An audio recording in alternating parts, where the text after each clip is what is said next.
Um dos grandes desafios entre os jovens, adultos, idosos, e com grande impacto nas relações humanas que estão aqui no contexto do nosso congresso, é a influência do álcool, uma vez que ele se relaciona com a violência familiar, no exemplo educativo, nos acidentes de trânsito, nas depressões, enfim. Mas nós convivemos com esse paradigma de beber socialmente, como sendo um contexto de normalidade, entre aspas, da nossa sociedade. E a pergunta que nós temos a te fazer, meu amigo, é se para nós, espíritos imortais, haverá algum proveito ou algum nível seguro de consumo de uma substância como o álcool? Algumas correntes médicas recomendam uma dose de álcool para a circulação. E em alguns países fabricantes de vinhos, a longevidade é um tanto maior. No entanto, recomendam apenas uma pequena dose de natureza medicamentosa.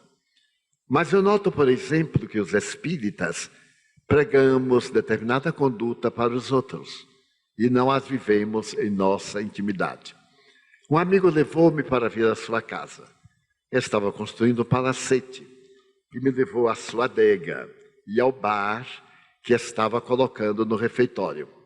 Então eu lhe perguntei se ele usava o álcool, se ele gostava de tomar o álcool. Ele disse, não, nós aqui somos abstêmios. E eu perguntei, para que o bar? Para que a adega? Para os nossos amigos? Para aqueles que nos visitam? Eu digo, me parece um discurso falso. Você não toma porque faz mal e dá aos seus amigos porque faz bem. Algo está errado. Eu lhe aconselharia, se é que você me pediu opinião, para que retirasse o bar e transformasse a adega numa sala de conversação edificante, que terminasse os encontros com a água fluidificada. Ele disse, mas isto não é social. Eu digo, nem também é espiritual. Vale a pena que nós reflitamos.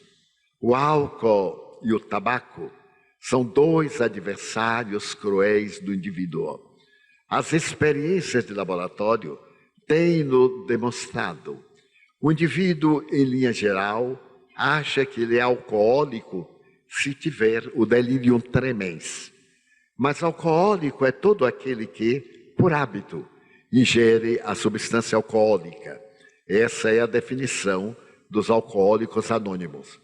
Porque muitos não bebem durante a semana. Ao domingo tomam aperitivo, 1 litro de uísque, quando normalmente, ou nos dias feriados.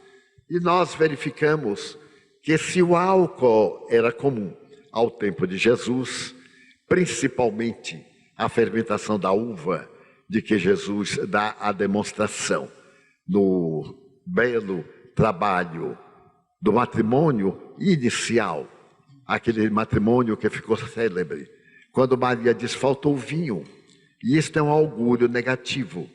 Em Caná, as pessoas usavam bastante vinho, é uma região vinícola, e ele então teria transformado a água em vinho. E eu fico a meditar, será que transformou a água em vinho ou deu-lhe um sabor a vinho? Porque muitas vezes na água fluidificada, nós mudamos o sabor. Os espíritos mudam-lhe, por ser uma substância simples, apesar do H2O, para que absorva energias fluídicas, éter, substâncias medicamentosas, de forma essência terapia, aparecem nos nossos cultos evangélicos, desde que neles hajam um médium de ectoplasmia. Então vale a pena que nós disciplinemos este hábito assassino, porque é uma forma de tirarmos de 5 a 10 anos da nossa existência. E através do nosso hábito, nossos filhos não sejam levados também a usar, a princípio ocultamente, depois publicamente. Nós vemos nas escolas o bullying, quando se entra na universidade, a perversidade, essa herança maldita do pós-vestibular, quando se embriagam os jovens levando-os ao suicídio, ao homicídio, porque de tal forma ficam embriagados que chegam a ter convulsões e morrerem. Que nós procuremos medir os nossos atos e que esses chamados hábitos ou vícios sociais sejam lentamente riscados do mapa das nossas necessidades, porque o número de crimes, de ocorrências dantescas em estado do pré-coma alcoólico é tão grande que é muito maior do que no Brasil o número daqueles que morreram na Colômbia nesses 53 anos de guerra civil. Então, no ano passado, nós tivemos 58 mil assassinatos, de preferência a revólver, e tivemos 59.300 óbitos graças a acidentes de veículos, mais de 30 mil por alcoólatras. Então, é uma guerra de assassinos no volante.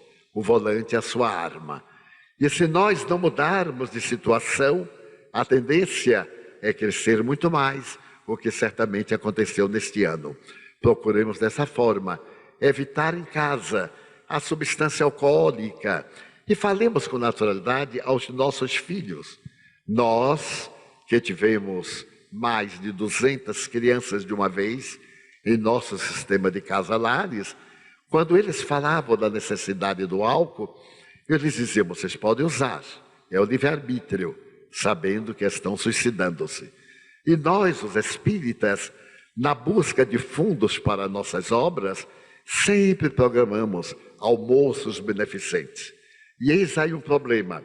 Eu leio muitas vezes no Face ou no jornal que haverá bebida alcoólica. Nós então iremos receber pecúnio através do vício para fazer a caridade. Era melhor então distribuirmos cocaína, que daria um resultado muito maior. Os meios não justificam os fins, e eles devem ser lícitos, para que os resultados sejam também ético-morais.